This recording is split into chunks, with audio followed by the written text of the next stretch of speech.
Hey folks, welcome to the first video in a new weekly series from me where I highlight the movers and shakers in the Magic the Gathering secondary market according to MTGStocks.com. So this video and series isn't sponsored in any way by MTGStocks.com. I just really like the website and I think it's a great resource to see which cards are interesting and which cards are being bought and sold on the secondary market. All right, so I'm going to move out of the way just a little bit so I can put some stuff on the screen here.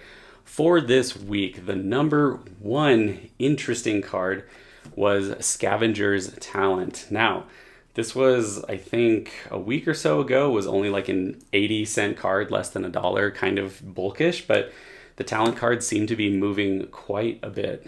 And going from being previously around like 80 cents, it's now at about $5, $6, which they quote at like a 500% increase. So why is Scavenger's Talent going up so much? Why are people interested in it? I think people are still figuring out some of the cards in Bloomburrow to see what decks they fit into, whether they're good or not. And of course, most of the time, the focus is going to be on Commander because that's the most popular format. But when a card starts being a 4 of in a 60 card format, that's when the card really sees movement because people need more copies. And the card itself seems really good in like an aristocrat style deck, and it seems like that the website is highlighting that Scavenger's Talent is being used in a Pioneer deck that is based around Cauldron Familiar, which is a creature that you regularly want to sacrifice in order to get a combo. So that makes sense. Last week, going from 80 cents to about $6. So check your binders, and if stores near you trade, definitely pull some of those out if you don't need them. Another one of the talent cards that they're highlighting is Gorman's Talent, which I believe is a card out of the Squirrels deck. And something that's important to consider that they also highlight on the website is that Gorman's Talent only has one printing. It doesn't have like 4 different variations of the printing, which of course affect the price. And usually people want the fanciest, most foil, hardest to get version. Gorman's Talent only has one version of the card that comes in the precon. So it looks like last week, yeah, it's about $1.50, $1.60, and this week it's up to about $6.50. So if you didn't want to use your Gorman's Talent, another card to consider trading while it's high, or just hold on to it. You never know if you might want it. So moving on from the talent cards, we have Omnibian, which is their number 2 highlight interest for this week that shows a 500% increase. This is a rare from Dissension that was printed in 2006. Wow.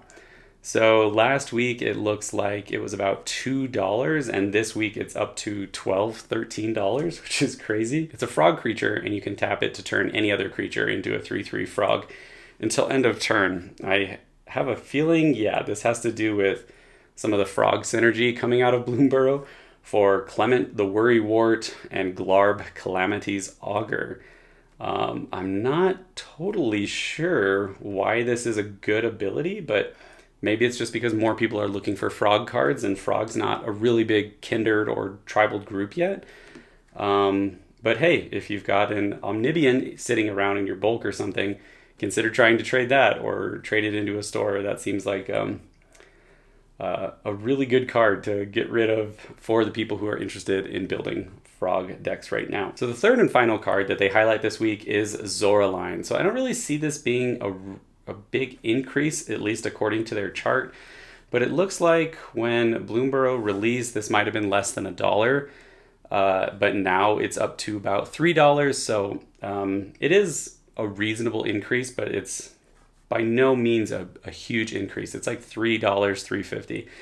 But Zoraline Cosmos Color is a bat cleric that a lot of people are using for a bat commander. It probably also helps that there's really cute versions of this card that people are going after as well. But yeah, it looks like people are using it in commander as well as some 60 card formats too.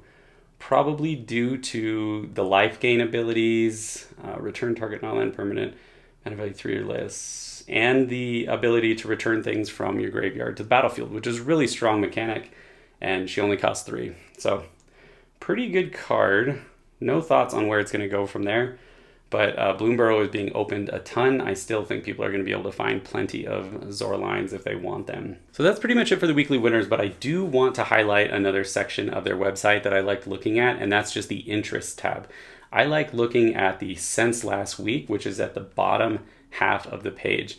So we'll just kind of highlight a couple of cards from there. So an increase of 572% is Sandstep Citadel, printed from the Lord of the Rings Tales of Middle-earth set. Scavenger's Talent is on there, which we've already looked at. Omnibian, Witch King of Anmar, the borderless poster version is at the top there. Cavern Horde Dragon art card. So this is weird. Sometimes some of the art cards, like very specific ones, especially with the stamp, seem to have a huge increase week to week, and it's just like one or two versions need to sell for a higher price, and all of a sudden it has a new standing point for that card. And it seems like that art card is going for what, $20? Some other cards that seem to be moving: Wave of Rats from Streets of New Capenna Commander, some various Secret Lair cards, Rapacious Guest, the Showcase Scrolls version from Lord of the Rings Commander, Gorman's Talent, Zoraline, Aklazotz. That's one that I've seen a lot this week pop up on the interest tab that I'm surprised wasn't really mentioned in the article, but I guess if it's based purely on percentage, that makes sense. Aklazotz has gone from about an $8 card last week to $20. Now, why? I think people are figuring out that not only is this a really good card in Commander as well, which is most popular format, but also in the standard and 60 card formats, people are realizing that this is a very good control creature to have, especially if you're playing mid or late game decks. So last week about $8, this week about 20, which is very, very interesting. And Song of Totentan seems to be kind of making its way up. People can't decide if rats, red, black rats, are really gonna make a dent in this new standard now that rotation has happened. But it seems to be eking its way out of bulk and into the like $2 to $3 range. So keep an eye on those cards if you had them. That's probably all that we're going to highlight for this week. I hope you enjoyed this. If you thought it was interesting, let me know. Subscribe, because I'll keep doing it. Like I said, I want to do a series like this each week if I can. And once I put up the studio, when we get to 100 subs, it'll be a whole lot easier to make these kinds of videos. So let me know your thoughts. Let me know if you're using some of the cards that we mentioned today. And we'll see you again next week for the next weekly winners or weekly movers and shakers from MTGStocks.com. Thanks for watching. Bye.